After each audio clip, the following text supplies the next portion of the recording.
अच्छा, ओम शांति। 30/9/2025 प्रातः मुरली। ओम शांति। बाप दादा मधुबन। बाबा कहे, मीठे बच्चे। हाँ जी मीठे बाबा, बाप आए हैं सबके दुख हर कर सुख देने, इसीलिए तुम दुख हरता के बच्चे किसी को भी दुख मत दो। प्रश्न है, ऊंच पद पाने वाले बच्चों की मुख्य निशानी क्या होगी? उत्तर है, पहला, वे सदा सिरमत पर चलते रहेंगे। दूसरा, कभी हट नहीं करेंगे। तीसरा, अपने को आप ही रास्तिलक देने के लिए पढ़ाई पढ़कर गैलप करेंगे। चौथा, अपने को कभी घाटा नहीं डालेंगे। पांचवा, सर्व प्राप्तियों के रहमदिल और कल्याणकारी बनेंगे। उन्हें सर्विस का बहुत शौक होगा। छठा, कोई भी तुच्छ काम नहीं करेंगे, लड़ेंगे झगड़ेंगे नहीं। गीत है, तूने रात गवाई सो के। ओम शांति। रूहानी बच्चे रूहानी बाप के सामने बैठे हैं।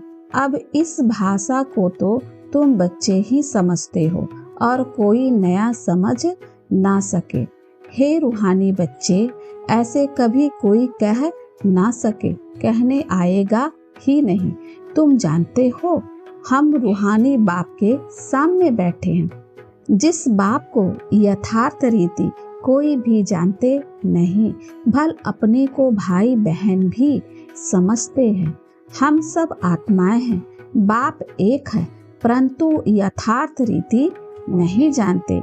जब तक सम्मुख आकर समझेंगे नहीं, तब तक समझेंगे भी कैसे?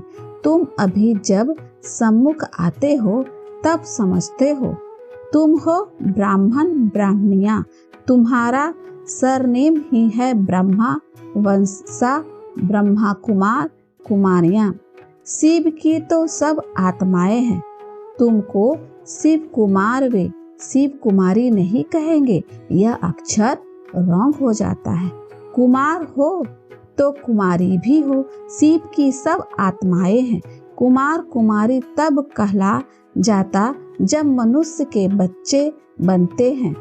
शिव के बच्चे तो निराकारी आत्माएं हैं ही। मूल वतन में सब आत्माएं ही रहती है, जिनको शालिग्राम कहा जाता है। यहाँ आते ही है, तब फिर कुमार और कुमारियां बनते हैं। जिस माने वास्तव में तुम हो कुमार, शिव बाबा के बच्चे। कुमारियां और कुमार तब बनते जब शरीर में आते हो। तुम बीके हो, इसीलिए भाई बहन कहलाते हो। अभी इस समय तुमको नॉलेज मिली है। तुम जानते हो, बाबा हमको पावन बना करके ले जाएंगे। आत्मा जितना बाप को याद करेगी तो पवित्र बन जाएगी।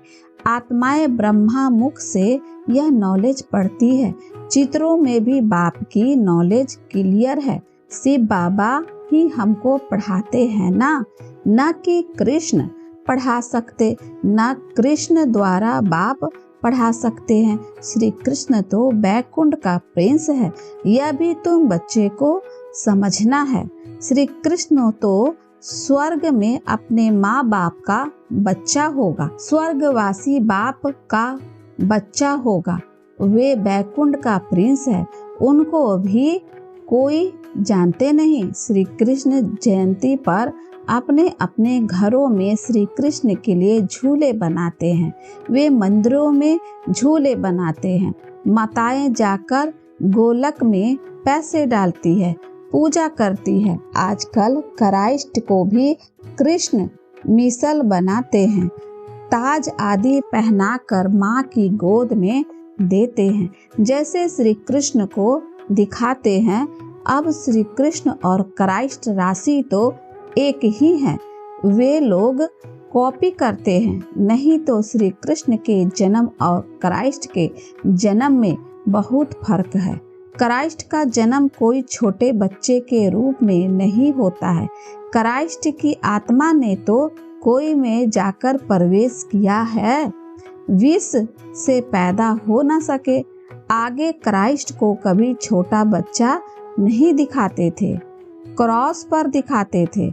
यह अभी दिखाते हैं, बच्चे जानते हैं धर्म स्थापक को कोई ऐसे मार ना सके, तो किसी को मारा जिसमें प्रवेश किया उनको दुख मिला।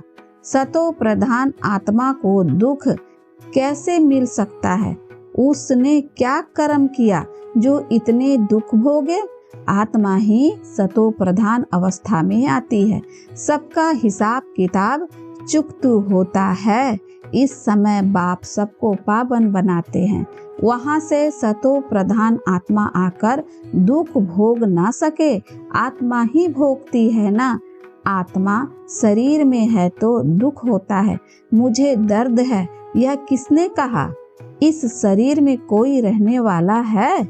वह कहते हैं परमात्मा अंदर है, तो ऐसे थोड़े ही कहेंगे हमको दुख है। स्वर्ग सर्व में परमात्मा विराजमान है, तो परमात्मा कैसे दुख भोगेगा? यह आत्मा पुकारती है, हे परम पिता परमात्मा हमारे दुख हरो। परलौकिक बाप को ही आत्मा पुकारती है। अभी तुम जानते हो बाप आया हुआ है, दुख हरने की युक्ति बता रहे हैं। आत्मा शरीर के साथ ही एवर हेल्दी वेल्दी बनती है। मूल वतन में तो हेल्दी वेल्दी नहीं कहेंगे, वहाँ कोई सृष्टि थोड़ी ही है। वहाँ तो है ही शांति शांति, स्वधर्म में टिके हुए हैं। अभी आए हैं सबके दुख हर कर सुख देने, तो बच्चों को भी कहते हैं तुम मेरे बने हो, किसी को दुख नहीं देना। यह लड़ाई का मैदान है, परंतु गुप्त वह है प्रत्यक्ष। यह जो गायन है, युद्ध के मैदान में जो मरेंगे वह स्वर्ग में जाएंगे, उसका अर्थ भी समझना पड़े। इस लड़ाई का महत्व देखो कितना है। बच्चे जानते हैं उस लड़ाई में मरने से कोई स्वर्ग में जा ना सके, परंतु गीता में भगवानुवाच है, उनको मानेंगे तो सही ना। भगवान ने किसी को कहा, उस लड़ाई वाले को कहा या तुमको कहा? दोनों को कहा। उन्हों को भी समझाया जाता है। अपने को आत्मा समझ बाप को याद करो, यह सर्विस भी करनी है। अब तुम स्वर्ग में अगर जाना चाहते हो तो पुरुषार्थ करो। लड़ाई में तो सब धर्म वाले हैं, सिख भी है, वे तो सिख धर्म में ही जाएंगे। स्वर्ग में तो तब जा सकोगे जब तुम ब्राह्मणों से आकर ज्ञान लो। जैसे बाबा के पास आते थे तो बाबा समझाते थे, तुम लड़ाई करते शिव बाबा की याद में रहोगे तो स्वर्ग में आ सकोगे। बाकी ऐसी नहीं कि स्वर्ग में राजा बनेंगे, नहीं। जास्ती उन्हों को समझा भी नहीं सकते हो, उसको थोड़ा ही ज्ञान समझाया जाता है। लड़ाई में अपने इष्ट देवता को याद जरूर रखते हैं। सीख होगा तो गुरु गोविंद की जय कहेंगे। ऐसा कोई नहीं जो अपने को आत्मा समझ परमात्मा को याद करे। बाकी हाँ, जो बाप का परिचय लेंगे तो स्वर्ग में आ जाएंगे। सबका बाप तो एक ही है, पतित पावन। वह पतितों को कहते हैं, मुझे याद करने से तुम्हारे पाप कट जाएंगे और मैं जो सुख धाम स्थापना करता हूँ उसमें तुम आ जाओगे। लड़ाई में भी शिव बाबा को याद करेंगे तो स्वर्ग में आ जाएंगे। उस युद्ध के मैदान में की बात है और है यह, और है बाप कहते हैं ज्ञान का विनाश नहीं होता। शिव बाबा के बच्चे तो सब हैं। अब शिव बाबा कहते हैं, मामेकम याद करने से तुम मेरे पास आ जाओगे मुक्ति धाम। फिर जो ज्ञान सिखाया जाता है वह पढ़ेंगे तो स्वर्ग की रजाई मिल जाएगी। कितना सहज है, स्वर्ग में जाने का रास्ता सेकंड में मिल जाता है। हम आत्मा बाप को याद करती है। लड़ाई के मैदान में तो खुशी से जाना है, कर्म तो करना ही है। देश के बचाव के लिए सब कुछ करना पड़ता है। वहाँ तो है ही एक धर्म, मतभेद की कोई बात नहीं, यहाँ कितना मतभेद है। पानी पर, जमीन पर झगड़ा, पानी बंद कर देते हैं तो पत्थर मारने लग पड़ते हैं। एक दो को अनाज नहीं देते तो झगड़ा हो जाता है। तुम बच्चे जानते हो हम अपना स्वराज्य स्थापन कर रहे हैं। पढ़ाई से राज्य पाते हैं, नई दुनिया जरूर स्थापन होनी है। नूंद है तो कितनी खुशी होनी चाहिए। कोई भी चीज में लड़ने झगड़ने की कोई बात नहीं, रहना भी बहुत साधारण है। बाबा ने समझाया है, तुम ससुर घर जाते हो इसीलिए अब बनवाह में हो। सभी आत्माएं जाएगी, शरीर थोड़े ही जाएंगे। शरीर का अभिमान भी छोड़ देना है। हम आत्मा है, 84 जन्म अब पूरे हुए हैं। जो भी भारतवासी हो बोलो भारत स्वर्ग था, अब तो कलयुग है। कलयुग में अनेक धर्म है, सतयुग में एक ही धर्म था। भारत फिर से स्वर्ग बनना है। समझते भी हैं भगवान आया हुआ है, आगे चल भविष्यवाणी भी करते रहेंगे। वायुमंडल देखेंगे ना। तो बाप बच्चों को समझाते हैं, बाप तो सभी का है ना, सबका हक है। बाप कहते हैं मैं आया हुआ हूँ और सबको कहता हूँ मामेकम याद करो तो तुम्हारे विकर्ण विनाश होंगे। अभी तो मनुष्य समझते हैं कभी भी लड़ाई हो सकती है, यह तो कल भी हो सकती है। लड़ाई जोर भरने में देरी थोड़ी ही लगती है। परंतु तुम बच्चे समझते हो अभी हमारी राजधानी स्थापन हुई नहीं है तो विनाश कैसे हो सकता है। अर्जुन बाप का पैगाम ही चारों तरफ कहाँ दिया है। पतित पावन बाप कहते हैं मुझे याद करो तो विकर विनाश होंगे। यह पैगाम सबके कानों पर जाना चाहिए। भल लड़ाई लगे, वंश भी लग जाए, परंतु तुमको निश्चय है कि हमारी राजधानी जरूर स्थापन होनी है, तब तक विनाश हो नहीं सकता। विश्व में शांति कहते हैं ना, विश्व में बार होगी तो विश्व को खत्म कर देंगे। यह है विश्वविद्यालय, सारे विश्व को तुम नॉलेज दे तो। एक ही बाप आकर सारे विश्व को पलटाते परिवर्तन करते हैं। वे लोग तो कल्प की आयु ही लाखों वर्ष कह देते हैं। तुम जानते हो इनकी आयु पूरी 5000 वर्ष है। कहते हैं ना क्राइस्ट से 3000 वर्ष पहले हेवन था। इस्लामी, बौद्धी आदि सबका हिसाब किताब निकालते हैं, उनसे पहले दूसरे कोई का नाम है नहीं। तुम अंगे अक्षरे बता सकते हो तो तुमको कितना नशा रहना चाहिए। झगड़ेंगे आदि की बात ही नहीं। झगड़ते हुआ है जो निर्धन के होते हैं। तुम अभी जो पुरुषार्थ करोगे 21 जन्म के लिए पारलब्ध बन जाएगी। लड़ेंगे झगड़ेंगे तो ऊंच पद भी नहीं मिलेगा, सजाएं भी खानी पड़ेगी। कोई भी बात है, कुछ भी चाहिए तो बाप के पास आओ। गवर्नमेंट भी कहती है ना तुम फैसला अपने हाथ में नहीं उठाओ। कोई कहते हैं हमको विलायत का बूट चाहिए, बाबा कहेंगे बच्चे अभी तो बनवाह में हो, वहाँ तुमको बहुत माल मिलेगा। बाप तो राइट ही समझाएंगे ना कि यह बात ठीक नहीं है। यहाँ तुम यह आस क्यों रखते हो। यहाँ तो बहुत सिंपल रहना चाहिए, नहीं तो देह अभिमान आ जाता है। इसमें अपनी नहीं चलानी होती है। बाबा जो कहेंगे बीमारी आदि है, डॉक्टर आदि को भी बुलाते हैं। दवाई आदि से संभाल तो सबकी होती है, फिर भी हर बात में बाप बैठा है। सिरमत तो सिरमत है ना, निश्चय में विजय है तो सब कुछ समझते हैं ना। बाप की राय पर चलने में ही कल्याण है, अपना भी कल्याण करना है। कोई को बथ पाउंड बना नहीं सकते हैं तो बथ नाट ए पेनी ठहरे ना। पाउंड बनने लायक नहीं, यहाँ वैल्यू नहीं तो वहाँ भी वैल्यू नहीं रहेगी। सर्विस वालू बच्चों को सर्विस का कितना शौक रहना चाहिए। चक्र लगाते रहते हैं, सर्विस नहीं करते तो उनको रहमदिल कल्याणकारी कुछ भी नहीं कहेंगे। बाबा को याद नहीं करते तो तुच्छ काम करते रहेंगे, पद भी तुच्छ पाएंगे।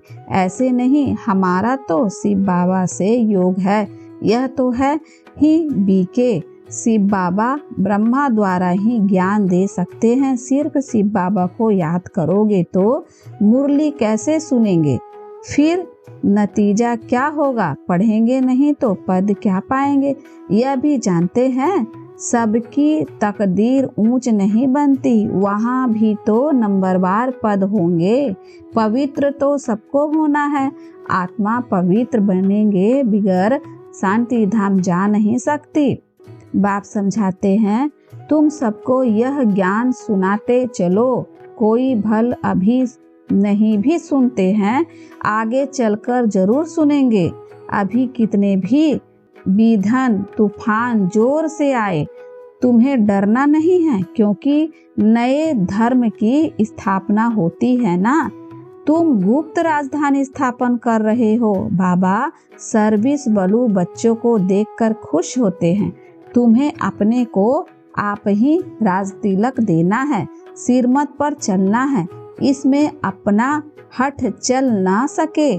मुफ्त अपने को घाटे में नहीं डालना चाहिए। बाप कहते हैं, बच्चे सर्विस वालू और कल्याणकारी बनो।